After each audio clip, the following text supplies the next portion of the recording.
Estoy convocado para hablar sobre la ciudad, ya, en un ámbito que particularmente tiene una particularidad, que es una ciudad. Estoy hablando desde la ciudad universitaria sobre la ciudad de Caracas, y es además una paradoja porque la ciudad de Caracas siempre miró a la ciudad universitaria como un modelo, y a la vez la ciudad universitaria fue en los años 50 la instalación de un modelo urbano que estaba vinculado con todas las estrategias del llamado SIAM. Es decir, fue una experiencia que se replica en toda América Latina y que de alguna manera puso en evidencia las limitaciones, las ventajas, o sea, los atributos que tenía el modelo de la modernidad desde el punto de vista urbano. Eso, por supuesto, nos conduce o nos arrastra inevitablemente a preguntarnos ciertas cosas acerca de la ciudad como concepto. No hay una definición muy precisa de ciudad, pero convengamos que si uno se pregunta qué es este objeto llamado ciudad, antes que nada es un aglomeramiento, es decir, el ser humano cuando empieza a convivir sedentariamente busca lugares que permitan la convivencia. Ustedes se imaginan una ciudad donde todo el mundo se mata. Después voy a llegar a eso, pero hipotéticamente no se podría. Por lo tanto, lo primero que hay en una ciudad son reglas de convivencia. Eso es lo primero. Además, ya está establecido por el gran pensamiento, la gran filosofía grecolatina, o sea, el pensamiento griego. Platón ya habla de la ciudad y ya se sabe que es un problema de todos los que convivimos dentro de ella, pero además establece cierto tipo de normativas para poder convivir. Después, cómo es el trazado, cómo es la organización física, dependerá del decurso de la historia, es decir, todos conocemos cuál es la diferencia que hay entre una ciudad medieval y una ciudad moderna, por ejemplo, una ciudad renacentista, etc. Pero yo creo que en el fondo no me gustaría referirme, aún siendo arquitecto, a los ámbitos físicos. Ay, que la ciudad medieval era más bonita, tenía una plaza. A mí me interesa más en este momento la posibilidad de convivencia, es decir, la civilidad, lo que llaman la civilidad. Quizás con un poco de nostalgia porque no la veo presente ahora en Caracas. O sea, no hay norma de convivencia y me parece que eso puede llegar a ser el germen de su propia destrucción. Quizás por la ausencia de normas o quizás por su exceso en muchos otros casos, ¿no? La ciudad de Caracas en particular, apoyados en esa definición muy general, en esa concepción muy general de ciudad como lugar donde hay convivencia de población, convivencia de seres humanos, tuvo una particularidad. Más allá de su origen, pero la que hoy vivimos está más determinada por un proceso muy particular de desarrollo casi explosivo en el proceso de la modernización, es decir, finales de los años 40, principios de los años 50, podríamos decir que es una ciudad que se refunda, ya existía pero se refunda, y lo había comentado anteriormente como una anécdota, pero es tan, hasta diríamos, curioso, tan específico de Caracas, el hecho de que la demolición de buena parte del patrimonio de la ciudad la ejecuta el Estado, al revés de lo que habitualmente uno está acostumbrado a escuchar, de que el Estado vela por el patrimonio mientras la actividad inmobiliaria o actividad privada intenta demolerlo. Entonces esa era otra paradoja que se monta sobre la ciudad de Caracas, que durante su proceso de modernización tan violenta, tan explosiva en los años 50, se demolió buena parte de ese patrimonio. La televisora nacional, el Canal 5, creo, apenas inaugurado en 1952, tuvo un célebre, por lo menos para nosotros, memorable programa donde anunciaba como si fuera un éxito de la modernización el hecho de que para el desarrollo del Centro Simón Bolívar se hayan demolido 400 edificios, Convengamos que los 400 edificios pertenecían a la zona céntrica de la ciudad, por lo tanto, buena parte de ella son herencia del periodo colonial.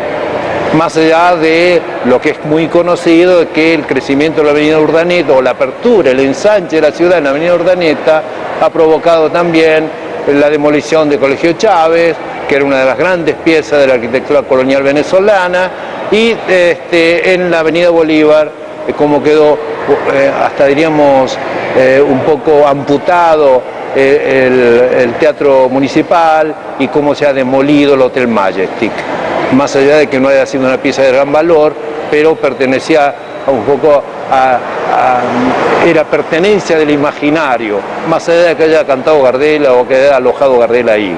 Es entonces que eso es una característica que de alguna manera le imprime un sello particular a la ciudad.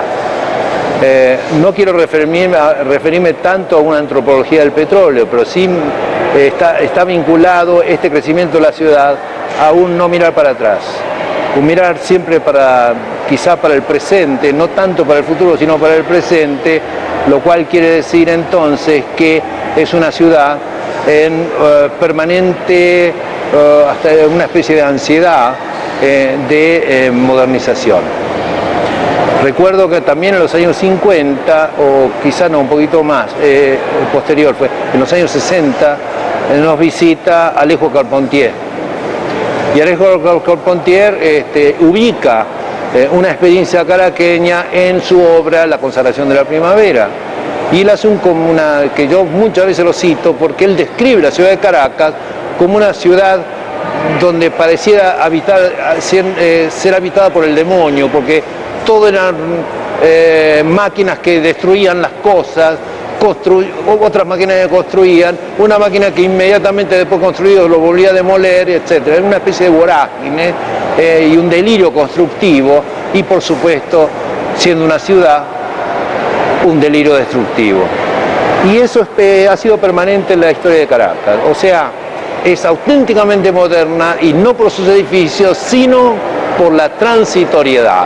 Es decir, que de alguna manera asume lo más puro de la noción de la modernidad, que es bodeleriana, que habla de que la modernidad es lo transitorio, y lo transitorio acá es pura demolición, pura construcción efímera, o sin que se haya asignado el valor de permanencia. Esa es la ciudad de Caracas, entonces, ¿no es cierto? Pero para referirme otra vez al tema central, que es la civilidad, o la gente, el habitante de la ciudad de Caracas, ha sido objeto también de una manipulación transitoria. Es decir, más allá de que se hayan asentado los ranchos, ha sido una población que migró desde el campo a la ciudad. Otra buena parte inmigró desde la posguerra, inmigró desde Europa, de los países en crisis, pero nunca terminaron de asentarse. Es una ciudad que está en permanente movimiento y, por supuesto, más allá de la fijación que tengan los ranchos en ese sentido son indiferentes, porque son parecidos unos a otros, digamos. No han logrado fijar realmente todavía una gran comunidad, pese a Teolinda Bolívar. A lo que crea ella, que me disculpe. Bueno, en definitiva, ¿qué condición particular nos permite a nosotros, digamos, arriesgar una posibilidad futura? Así que, ¿qué se le puede proponer a la ciudad? Antes que nada, claro, habría que desmontar esta noción, pero civilidad. O sea, establecer nuevas formas de convivir, porque el tráfico es un problema también de convivencia.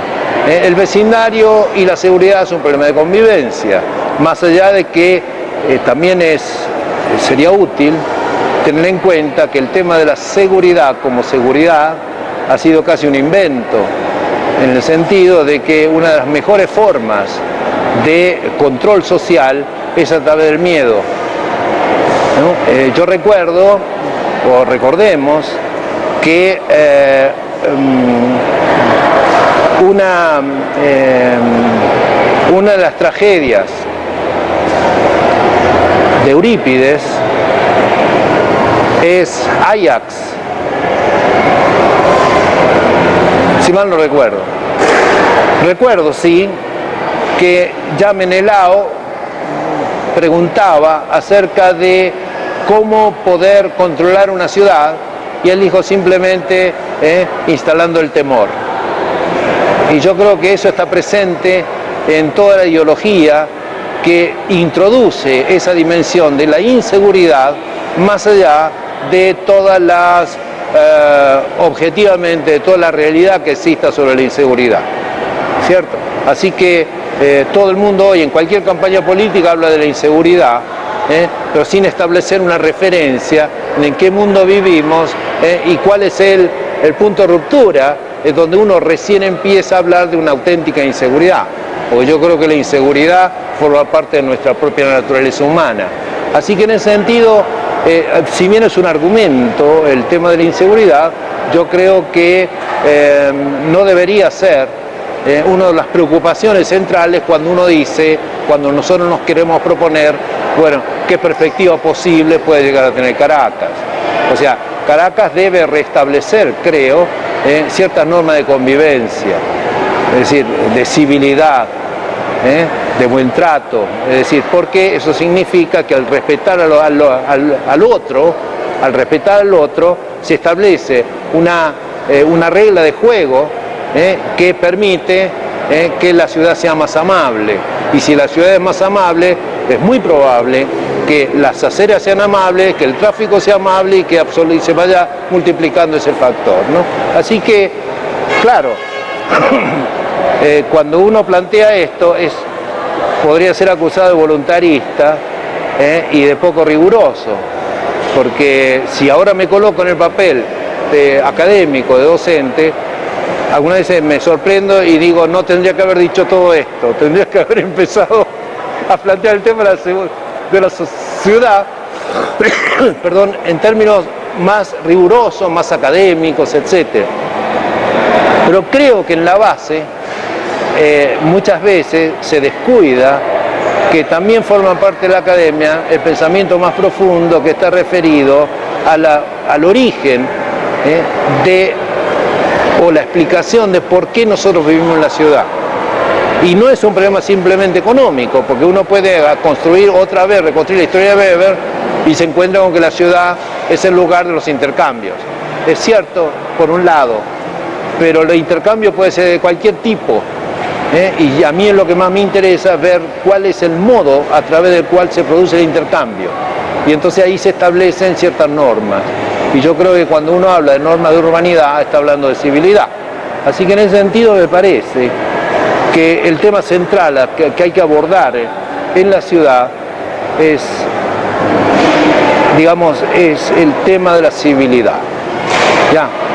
Sería inútil hacer un centro cultural o hacer 1000 centros culturales si no tenemos normas de convivencia que después permita usar bien ese edificio. Porque es evidente que si yo diseño algo, un banco de plaza, que es anti-vandalismo, no estoy atacando el problema de fondo.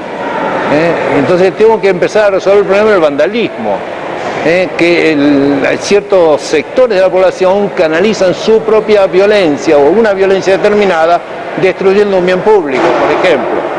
Entonces creo que hay que resolver ese tipo de problemas antes. ¿Ya? Así que en ese sentido los problemas arquitectónicos tienen que tener un sustrato conceptual de la cual nosotros como académicos no somos ajenos en profundizarlo, en vincularlo, etcétera, ¿cierto? Así que en ese sentido creo que el papel de la universidad tiene que ser menos inmediatista, tiene que abordar el problema de una manera un poco más conceptual, ¿ya? Así que uno está metido en eso, ¿ya?